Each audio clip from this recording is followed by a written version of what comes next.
Have you ever walked into a room and immediately felt drawn to someone before they said a single word? Not because of how they looked, not because of what they were wearing, but because of something coming off of them. Something you couldn't name, but absolutely could feel. That's not a social skill. That's not confidence. That's frequency. And here's the thing most people never figure out. Your desires operate the exact same way. What you want most isn't waiting to be chased down. It's waiting to be attracted. And attraction isn't about doing more, trying harder, or wanting it badly enough. It's about the signal you're broadcasting right now, in this moment, whether you're conscious of it or not. In this episode, I'm going to break down what vibrational frequency actually is, what it does to your body, your mind, and your reality, and give you the exact practices that will shift you from someone who chases their desires to someone those desires are magnetized toward. Let's get into it. My name is Daniel, and I want to start here with something that will reframe everything you think you know about why your life looks the way it does. Most people believe they are a physical body navigating a physical world. That the reason things are or aren't happening for them comes down to effort, timing, luck, or circumstance. But that model is incomplete. And not just philosophically, scientifically incomplete. Because at the most fundamental level of reality, you are not a solid object. You are a field of energy, vibrating constantly, transmitting a signal outward into a universe that is also, at its core, pure energy. You are both a transmitter and a receiver, right now, in this moment. And the signal you're broadcasting is either pulling your desires toward you or actively repelling them. Here's where this gets real. In the 1980s, Dr. David Hawkins developed something called the map of consciousness, a scale running from 1 to 1,000 that mapped different emotional states to different calibrated frequencies of human energy. And what he found was staggering. Emotions like shame and guilt register at the very bottom, around 20 to 30. Fear sits at 100, anger at 150. Courage, and this is the pivot point, courage breaks through at 200. Love reaches 500. States of pure enlightenment top out near 1,000. Now, you might be thinking, okay, that sounds interesting, but is it actually real? Here's your answer. Hawkins also calibrated historical figures. Gandhi measured around 760 on that scale. And you know what Gandhi did? Without armies, without resources, without institutional power. He mobilized hundreds of millions of people through presence alone. Mother Teresa calibrated near 700, and people who spent even a few minutes near her consistently described feeling a deep, unexplainable peace wash over them. On the other end of the scale, the most destructive architects of genocide in human history all calibrated at the lowest levels imaginable. This isn't metaphor. This is the mechanics of how human frequency shapes reality. And there's a statistic from Hawkins' research that I think about constantly. A single person operating at a consciousness level of 700 energetically counterbalances 70 million people operating below 200. One person, 70 million. That number should tell you something profound about the stakes of your own inner work. Because your frequency isn't just personal, it ripples. So when we talk about raising your vibration, here's what we're actually talking about. We're talking about moving from what Hawkins called force, which is the grinding, pushing, striving energy of lower emotional states, into power, which is when life starts to flow through you rather than against you. Lower vibrational states like chronic anxiety, fear, guilt, shame, they contract the body. They activate your stress physiology. They flood your system with cortisol, suppress your immune response, and generate inflammation. Western medicine already acknowledges that most chronic disease in the developed world is stress-related. Stress is a low-frequency state, and when your body is constantly allocated to managing that internal friction, it has nothing left for clarity, creativity, or magnetism. Higher vibrational states do the opposite. They activate parasympathetic tone in the nervous system. They widen perception. They improve immune function. They generate a kind of energetic openness that other people and circumstances respond to. For years, probably over a decade, I lived in a baseline of anxiety and worry. That was just the frequency I'd been trained into, and the life I was living reflected it back perfectly. Not because I wasn't working hard, not because I wasn't trying, but because the signal I was broadcasting was one of scarcity, fear, and doubt. And the universe, like any good receiver, matched it. Here's the concept that changes everything. Like attracts like. Not as a feel-good platitude, as an operational principle. The emotional frequency you habitually live in is the filter through which your entire reality is constructed. Lower frequency emotional states generate lower frequency experiences.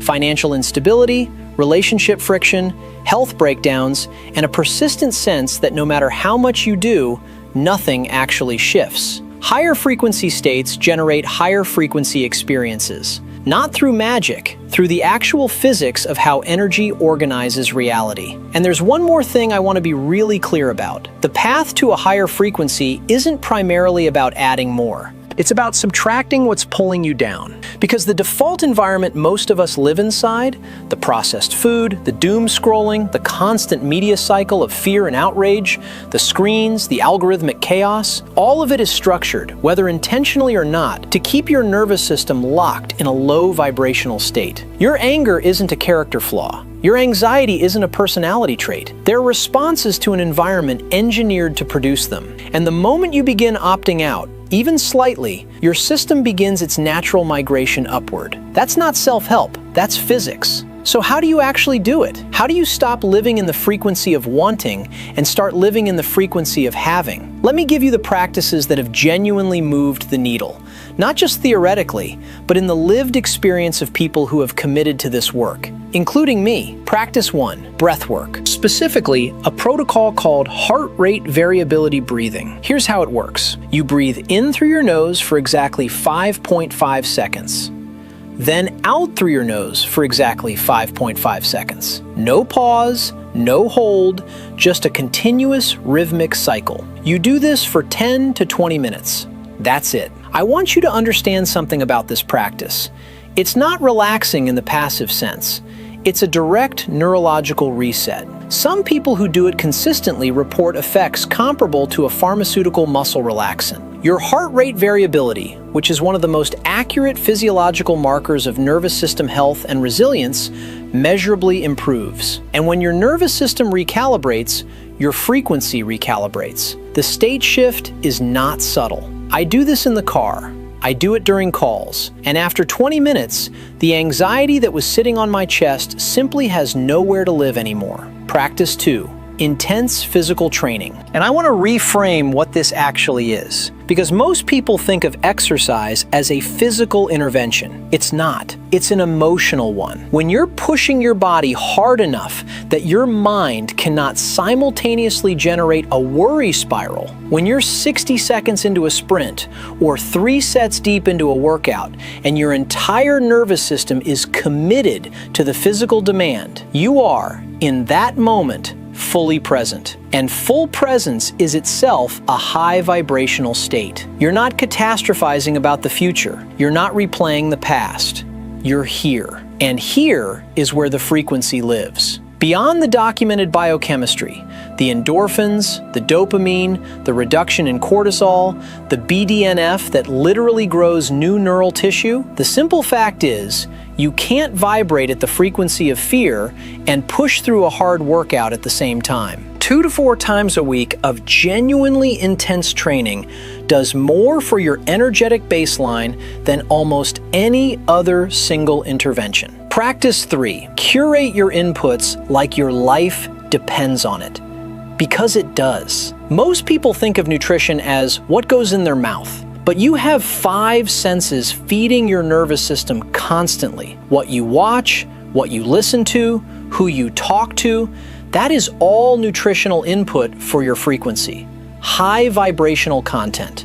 Teachers, thinkers, traditions, music, conversations that elevate, they are inputs that literally feed the signal you broadcast. I spent years during the hardest reset of my life filling my mornings with people like Neville Goddard, with ancient wisdom traditions, with teachings that spoke to something deeper than my circumstances. That wasn't escapism. It was rewiring. You don't transcend a low vibrational environment by staying immersed in it. You transcend it by relentlessly feeding your system something higher. Practice 4. Process what you've been storing. This is the one people resist the most, and it's probably the most important. Journaling isn't a journaling practice. It's an emotional processing protocol. Most of us have spent years reaching for something external the moment a difficult feeling surfaces. The phone, the drink, the scroll, the coffee, anything to avoid actually feeling the thing that's trying to be felt. And here's what that costs you. Every unprocessed emotional charge, every old fear, every buried resentment, every grief that never got its moment, lives in your nervous system as a low-frequency activation point, a trigger.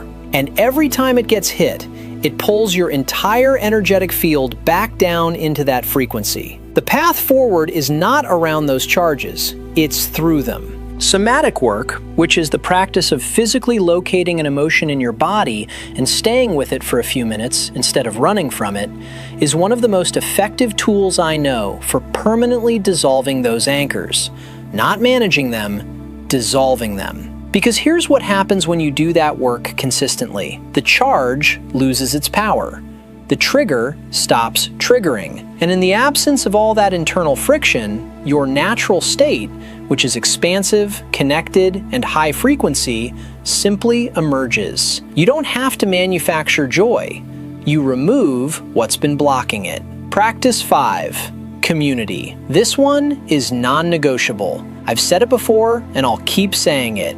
Raising your vibration is not a solo project. It cannot be. We are social, energetic organisms, and we entrain to the frequencies of the people around us. If you spend most of your time with people who are locked in fear, complaint, and scarcity, their signal affects yours. This is not judgment, it's physics. If you want to get serious about this, genuinely serious, you actively seek out, spend time with, and contribute to relationships with people who are committed to this same work. People who are choosing courage over comfort, who are doing the inner work, who talk about growth and possibility from a place of genuine practice, not performative positivity. That community is a force field.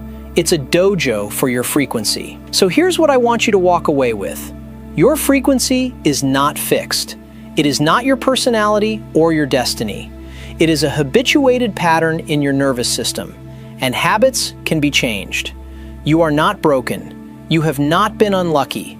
You have been operating from a signal that reflects what you've been through and what you've been fed. And the moment you begin to shift that signal through your breath, through your body, through what you consume, through what you process, and through who you surround yourself with, the desires that felt so impossibly far away will begin to move toward you. Not because you wanted them more, because you finally became the frequency they were looking for. If this resonated with you, share it with someone who needs it today. Subscribe if you haven't, leave a comment below and tell me, which of these 5 practices are you committing to first? I read every single one. I'll see you in the next one.